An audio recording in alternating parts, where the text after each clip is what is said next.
All the information shared in this video is available on the public platform. Nothing is discussed here which may breach the confidentiality of our armed forces. Defense Detective respects our defense forces and works only on the information that is available for public use. Hello friends, welcome to another episode of Defense Detective Global. This is the part 2 video of Truth of the Kerala story. Whatever we told you in part 1 were the facts which we presented in the counter of Dhruv Rathi's video. We mentioned only some cases in that video, but there are thousands of cases. If we try to talk about all of them, we will have to make so many videos, but the list will never end. Every day such incidents are happening around us, but by calling it just a propaganda, efforts are being made to prove these true cases as false. Those who call love jihad as propaganda often give 2 or 3 arguments. First of all, they quote the written answer given by G. Kishan Reddy in the Lok Sabha, about which we mentioned in the part 1 video. Their second argument is of the Hadia case. We will talk about many more cases including Hadia case, but before that, let us try to explain what is the modus operandi of love jihad and why it is out of the grip of the strictest law. Some people may deny it, but it is true that there is a long planning behind this game of religious conversion. This is a plan to make Hindu girls emotionally weak and have a control over them. Hundreds of such cases have come to the fore in the last few years. Now you should understand its modus operandi. Mainly 3 methods are being used for it. In the first modus operandi, friendship is done with a Hindu girl by posing as a Hindu boy, by keeping a Hindu name, tying the sacred thread kalava on the wrist, wearing rudraksh or any other rosary of Hindu religion. By applying tilak on the forehead, it is assured that the boy is a Hindu. The plan is to make the girl emotionally weak by entrapping her in the trap of love. Then the boy falsely marries the girl or takes hold of her by having a physical relationship. After this, he shows his true colors. Either the girl finds out or he tells himself that he is not a Hindu but a Muslim. And after that, the game of conversion begins. The girl is pressurized to accept Islam by saying that if she wants to live together with him, she will have to convert. If she doesn't agree, she is beaten up, threatened to be divorced, and even to be killed. She is also threatened that her family members will be harmed. This way, forced conversion is done. Many times the girls go to the police in such cases. We have told you about some such incidents in our part 1 video. In the method of soft conversion, a coterie is made around the girls in a planned way. Boys and girls both are involved in this as friends. The targeted Hindu girls are brainwashed in many ways. A negative picture of Hinduism is presented again and again, and Islam is claimed to be superior. Questions are raised on Hindu rituals, on gods and goddesses, and when girls are unable to answer them, they are advised to follow the path of Islam. This method is so effective that even the girls' families don't come to know when the girls are ready to change their religion. The peculiar thing is that when the matter goes to the police or the court, these girls proudly give a statement that they have accepted Islam as per their free will. What happened in Kerala's Akhila Asokan, that is Hadia case, which is repeatedly mentioned? It is also important to tell this case because it may open the eyes of those girls who are snared in this trap. While studying homeopathy, Akhila befriended 2 sisters named Fasina and Jasila. Both were Muslims and followed their religious rituals fanatically. Both the sisters started taking Akhila to their home. Then what happened shocked everyone. All of a sudden, Akhila not only accepted Islam but also married Shafin in a haste without talking to her parents. Did Fasina and Jasila have no role in it? Did Fasina and Jasila's father, Abu Bakr, had no role in converting her to Islam and getting her married to Shafin? Definitely it was, and it was clearly visible. But the problem before the police and the court was that Akhila, who had become Hadia, told the court that she had accepted Islam of her free will and married Shafin. But do you remember the story of Athira Nambyar, who was also from Kerala? Like Akhila, Athira too had converted to Islam from Hinduism. Dressed in hijab, she had given a statement in front of the media that she had converted to Islam on her free will and she is not a victim of love jihad. But what happened later? After a few days, she returned back home. She left Islam and returned to her own faith, Hinduism. Athira told that during her college days, most of her friends were Muslims. Some of them used to initiate religious conversions and used to tell that Hindu beliefs were not authentic. Athira said that she didn't have any response as she knew nothing about her religion. Influenced by them, she misunderstood that Islam is the only true religion.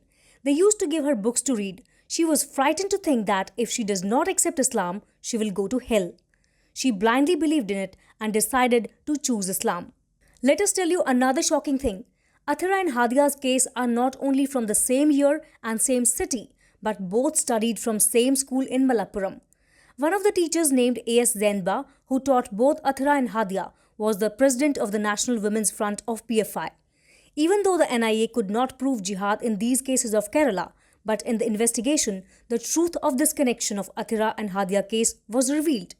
But Dhruv Rathi neither mentioned this connection of Athira and Hadia case in his video, nor he told about Athira leaving Islam and returning to Hinduism. There are also many other such cases in which girls who converted to Islam from Hinduism or Christianity have told the truth of conversion. Now the question arises, why? Why Dhruv Rathi neither talked about the cases of hiding their religion and trapping Hindu girls in the name of love, nor did he talk about incidents like rape or murder of Hindu girls? He didn't even give information about the Athira case. So obviously, questions will be raised on Dhruv Rathi and answers will be sought on his intention. Now let us tell you about some more important facts which are not directly related to these cases but are important for you to know. On March 17, 2023, the National Investigation Agency filed 2 separate charge sheets against PFI leaders and cadres in Kerala and Tamil Nadu.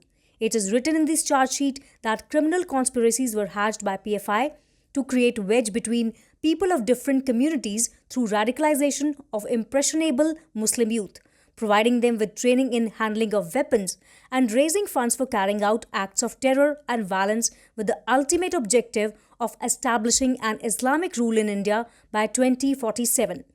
Listen carefully. The objective of PFI is to make India an Islamic country by the year 2047. So how will India become an Islamic country by 2047? It will not be that all the Hindus, Sikhs, Christians, Buddhists, Jains or people from other religion in India will suddenly accept Islam by 2047. What will happen then?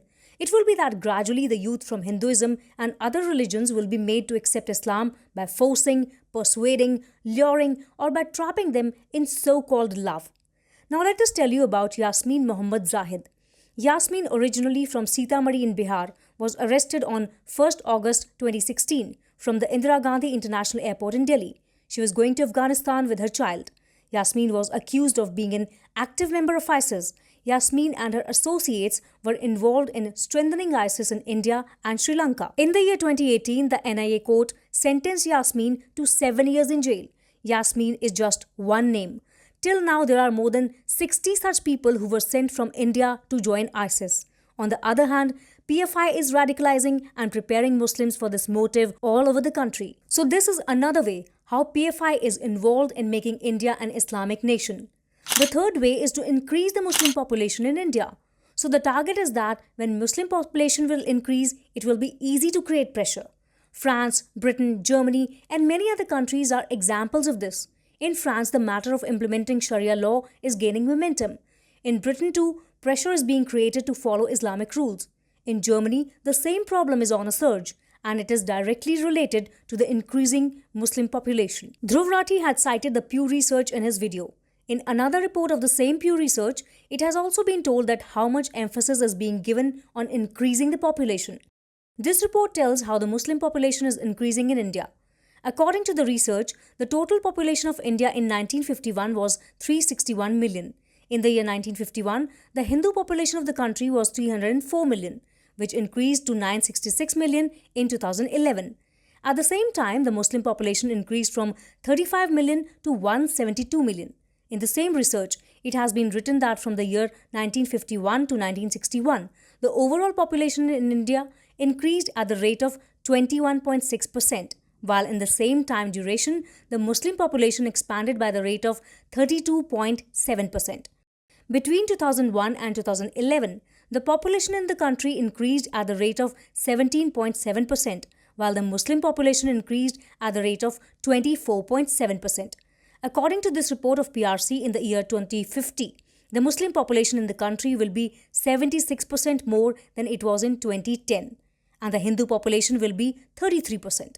This is also a way to take India towards an Islamic state. Not only this, there is preparation and planning to go to any extent for this. Many such videos have come on social media in which the person caught is calling himself a Muslim, and whatever he is seen saying in these videos is shocking. This boy seen in the first viral video is telling that his name is Aman Khan and he is from Bijnor in UP. नाम क्या भाई तेरा? अमन खान, कड़ी का रहने वाला है? UP का, जिला बिजनौर का। बिजनौर का। और अबू पनियम के रख रहे हैं? बढ़िया में एक लड़की साइड के, दो लड़की साइड के रखी है। अच्छा हिंदुआ की। अच्छा और जी लव जिहाद करने का काम हमारा। अच्छा। और जी हमें 50,000 रुपये मदरसे की तरफ से मिलते हैं। किस चीज के लिए मिलते हैं 50,000 रुपए? उन्हें लड़कियों को लव जिहाद करने का, उन्हें प्रेग्नेंट करने का। अच्छा, फिर ये इनको प्रेग्नेंट करने के बाद? इनको प्रेग्नेंट करने के बाद भाई बेचने का। अच्छा। हाँ भाई, अच्छा। ये काम हमारे। This is another viral video. The man in this video is also talking like Aman Khan. मेरे को हर महीने लड़की पटाने के 50,000 मिलते हैं और शादी करने के बाद 5 लाख रुपए मिलते हैं। याद करने के लिए बोला गया था, मस्जिद से पैसे मिलते हैं। कितने? 5 लाख रुपए। और लड़की घुमाने के लिए 50,000 रुपए। कब मिलते थे? गाड़ी मिली, गाड़ी बड़ी सब उन्होंने अरेंज कर गए थे। और लड़की की शादी कर रहा था? शादी करके साथ में रहने वाला था तू? लड़की के साथ शादी करने वाला था? नहीं, क्या शादी करने करके छोड़ देने वाला था। शादी करके छोड़ने वाला? फिर लड़की के साथ शादी, बच्चे पैदा करने के थे? बच्चे पैदा नहीं, शादी करने के बच्चे पैदा करके छोड़ देने वाला था। शादी करने के थे को बच्चे पैदा करने को। और छोड़ देने का लड़की को? शादी कर रहा लड़की से?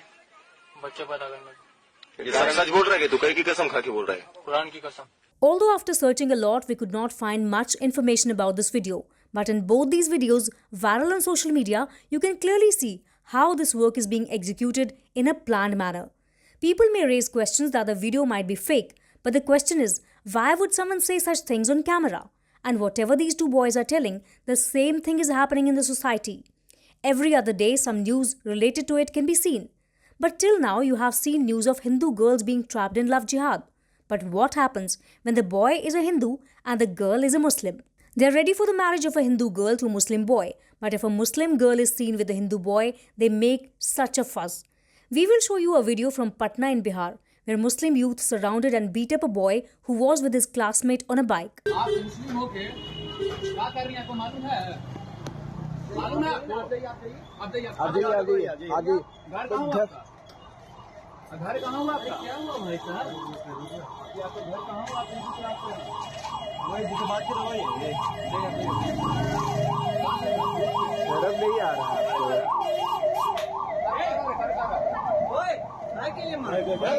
आप चुप रहिए ना भाई। मंदिर में ले जाएगा। A similar incident happened in Muradabad in UP. You can listen that the girl herself is saying that they work together, but those who caught them are not ready to listen a single thing. All they have to say is how a Hindu boy is roaming around with a Muslim girl. ये विवेक है, विवेक, ठीक है? ये विवेक है, नाम क्या है? भाई। क्या नाम है? भाई। भैया नाम बोलोगे क्या? नाम भाई क्या पागल है क्या? क्या तुझमें अकल है? हम बोल रहे हैं स्टाफ के। ये विवेक है। These incidents are from India, but this big game of conversion is going on all over the world. Whether it is done forcefully or by creating a fear or by persuasion, by threatening or by entrapping the girls of other religion in false love. But the question here is also that why only girls are the target? We will get the answer to this from our neighboring country Pakistan, where this game is being played openly.